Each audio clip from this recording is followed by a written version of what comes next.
watching Wilmington on CBS 10 WILM. Here's your host, Don Ansell. Councilman Charlie Rivenbark, Councilman Kevin O'Grady are our guests on this edition of Byline this morning, two newly elected city council members. The two of you recently attended a city council retreat. What did you come away with as some of the, or maybe the most important agenda item that you discussed there? Well, we've got a budget challenge is the biggest thing. I mean, staff put up a bunch of assumptions about what will happen in the next year and showed us a pretty big deficit if all those things happen. And we're going to have to deal with those things. Revenues are slow to, or have slowed considerably. There was the unfortunate error made in computation of ad valorem value several years back. A county error that the city got embroiled in. And then there are, you know, just the economy's down. It is just kind of like the perfect storm. And we've got a real big, serious job on our hands as to how to, you know, maneuver the city through those times, deliver the services that we're bound to do, and do whatever we can to keep the tax rate where it is. Yeah, that's what I have on. Yeah. Go ahead. Right, this is the job. This is the job we decided we wanted, is making those decisions, is trying to sort through those priorities and deciding where the money should go and where it should come from. Because the note to myself to remind me what I wanted to ask was, city revenues are falling, costs of doing business are escalating. So what's your philosophy? Cut spending, raise taxes and or fees, or find additional revenue streams? Those are really the three options. Well, there are several ways you can approach it, and our staff made very timely presentation to us. You've basically got about three ways you can do it. You can cut spending, right? And according to the people that were there, that have already been there, they've cut all the fat out, and from here on it will be, to use their phrase, cutting the meat. Do you believe that? I don't know yet. And the other way is there's about a 5.5 cent tax increase that would fund the way, and then third would be dipping into your designated fund reserve, and to the tune of about $7.5 million, and that gets it down perilously close to where the league, the government council will come in and start asking a lot of questions. So it's either one of those three or a combination of two or three. And there may be some other things. Are you open to a property tax increase? I think you have to look at all the possibilities, including the chance that the property tax so is you're going to have to open increase. To that? Because, for example, I mean, our voters voted a number of years ago for the Parks bond. Well, the bond's been drawn down on now, so that debt service is now part of our budget. But the property taxes were never increased to cover those bonds. The people in the city voted to spend that money. In better times. It's not free. Yeah, no, I know, but it's not free. Right. And you have to start thinking. And I don't think it's going to be all one or the other. I mean, the staff puts it to us in terms of, here's the deficit, this is how much we would need to cover it. Well, I'm not about to say, okay, let's increase that. It's going to be some combination of changing tax rates, changing expenditures, using a little bit of the surplus or the fund, but it's going to be a combination. Let's get to the Convention Center Companion Hotel. That continues to be a thorny issue for council. First of all, do you both support the Convention Center project in concept?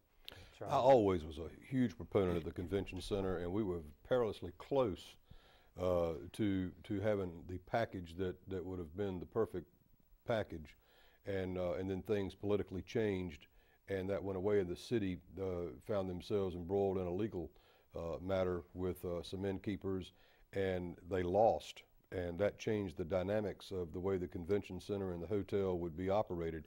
It was no longer going to be a seamless operation, which is the way they are generally operated throughout the country.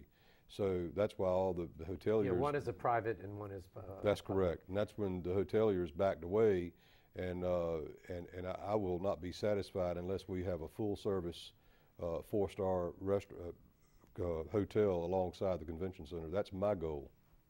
Kevin, you supported? Well, I always thought the concept of a convention center was a good idea for Wilmington. It was already planned by the time I moved here. I understand. So my feeling now is it's there. We have to try to make it successful. And I've And said that throughout the campaign. I still believe that's true today. do you agree with Councilman Rivenbark that we need a first-class, 5-star hotel? That is the preferred outcome. I would like to see that. I would like to see all of our hotels downtown be of higher class, because I want to see all of downtown raise in terms of its quality. Room occupancy tax revenues, which support the project, the public part of the project, are down dramatically. Could this wind up a burden on the taxpayer if we don't see a turnaround soon? No, sir. And here's why. When the powers that be, Brent McAbee leading the way, they used the absolute worst case scenario in the funding arm for the convention center, and there is a 4-year cushion that the convention center has to fall back on. And room occupancy tax is down, but I'd beg to differ with your I thought the adjective might be wrong. Yeah. I think it's down, but I don't know whether the word dramatic is appropriate. There is a decline, but not as bad as I thought it might have been. I think we're still doing pretty well.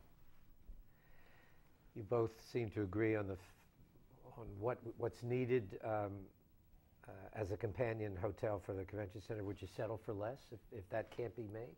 If a deal like that can't be made? Well, it would be to what degree less you're talking about. You know, for somebody to come along and build 150 rooms and have continental breakfast, no, sir. I would say the other hotels in the area need to pick up the ball and run with it. Yeah, you always have the ideal of what you want, but sometimes life doesn't give you everything you want. Would you be willing to offer a developer some strategic incentives to get the kind of facility you want? I can't say what those would be, but something that would guarantee that, now we'll come here and build. Well, I think the incentive is there. I mean, they're buying probably the most choice piece of real estate at what I think is a very good price to be next door to a $70, $80 million convention center in a beautiful downtown riverfront setting. But I would not say yes or no today, because then I think I'd be abdicating my responsibility. I'll make that decision when the time comes. I may be wrong, and you may have inside information, both of you, about who's looking to build there, but it doesn't seem like people are chomping at the bit to get that choice piece of property in this in this very what you call a really good deal. Why not? Well, I think it goes back to what the original plan was. If convention centers were a big profit center, there'd be one on every corner, because developers would be building them just like they are Walgreens and CVS pharmacies. They're an engine that drives a lot of things, and that's what they're intended to be. But I only know of one privately funded and privately run convention center in this state, and that's the Curry Center up in Greensboro. But what about the companion hotels? Do they do well? Absolutely. Yeah, they do. They do. I think what you're seeing partially is a reflection of the real estate market in the country. I mean, nobody's building anything right now. Financing has been an issue. I think we're suffering from that. We're going to come back and talk with our guests, the two new folks on Wilmington City Council, Charlie Rivenbark and Kevin O'Grady. When we come back, we'll talk about nightlife in the downtown district. Stay with us.